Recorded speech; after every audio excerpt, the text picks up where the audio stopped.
संस्कृत में अरण्य कहते हैं। निमिष माने शांत हुआ, अरण्य माने वन, इसलिए उसका नाम क्या पड़ा?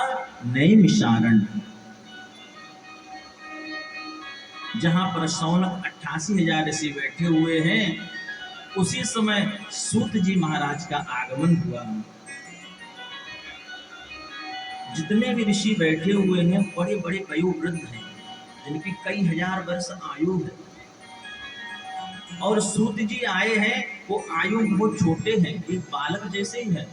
लेकिन जैसे उनका आना हुआ, सभी लोग खड़े हो गए और उनको प्रणाम किया। सबसे ज्यादा हमें प्रणाम करने से 4 चीजें मिलती हैं।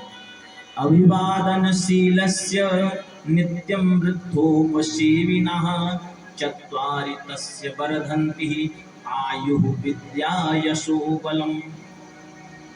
अगर आप अपने बड़ों को प्रणाम करते हैं, सबसे पहले आपकी आयु में वृद्धि होती है। आजकल तो ये नियम नहीं रहा, पहले ऐसा नियम था। सुबह उठते ही अपने जो बड़े बुजुर्ग हुआ करते थे, उनके पैरों पे हाथ लगाया जाता था। पैरों पे, आजकल तो पैरों पे नहीं, घुटनों पे अगर लगा भी लें तो घुटनों पे हाथ लगे, कंधा झुका दिया जाता है। तो पैरों में जब हाथ लगाओगे तब तो आपको कुछ वहां पे लक्ष्मी श्री की प्राप्ति, 4 चीजें मिलेंगी। और घुटनों में हाथ लगाओगे तो घुटनों में क्या होता है? दर्द ही तो होता है। घुटनों में क्या है? दर्द है, तो वही आपको दर्द ही तो मिलेगा। तो सबसे पहले पैरों में हाथ लगाने से आपको क्या होगा? आपकी आयु बढ़ेगी।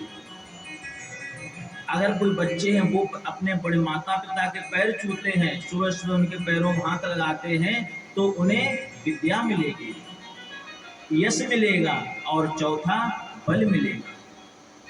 और कहा जाता है जो बच्चे अपने बचपन में छोटे से अपने माता पिता के पैर छूते हैं, उन्हें जीवन में कभी भी पीछे मुड़ के नहीं देखना पड़ता, उनकी हमेशा हर जगह विजय होती है। अब एक प्रश्न आता है कि यहाँ कहा गया बड़ों को प्रणाम करना चाहिए, लेकिन सूत जी तो छोटे हैं और जितने ऋषि मुनि सब बहुत बड़े बड़े आयु में, कई हजार वर्ष, किसी की 500 साल उम्र है, किसी 1000 वर्ष उम्र है, और सूत जी बालक जैसे हैं, फिर उनको प्रणाम क्यों किया? तो हमारे शास्त्रों में कहा गया है कोई भी आयु में बड़ा नहीं होता, कोई आयु में बड़ा नहीं होता।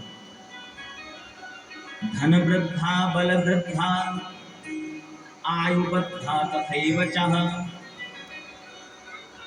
जो ज्ञान में वृद्ध है, जिसके अंदर ज्ञान है, हमारे शास्त्रों में कहा जो ज्ञानी है उसे श्रेष्ठ माना गया है। जैसे उदाहरण समझो, एक कांस्टेबल है, उसकी आयु कितनी हो गई? 55 साल।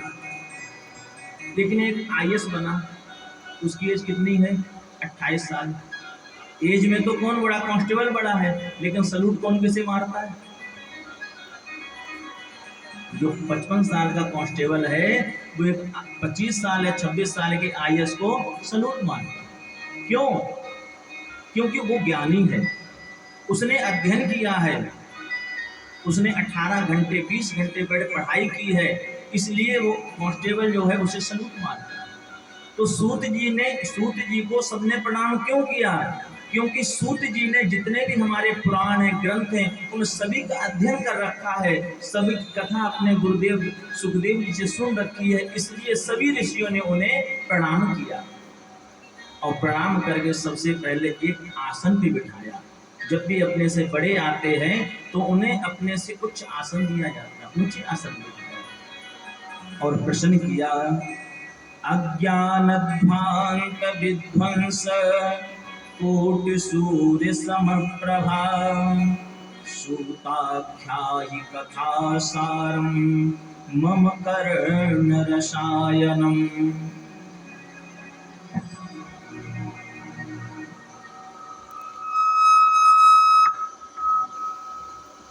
सिरन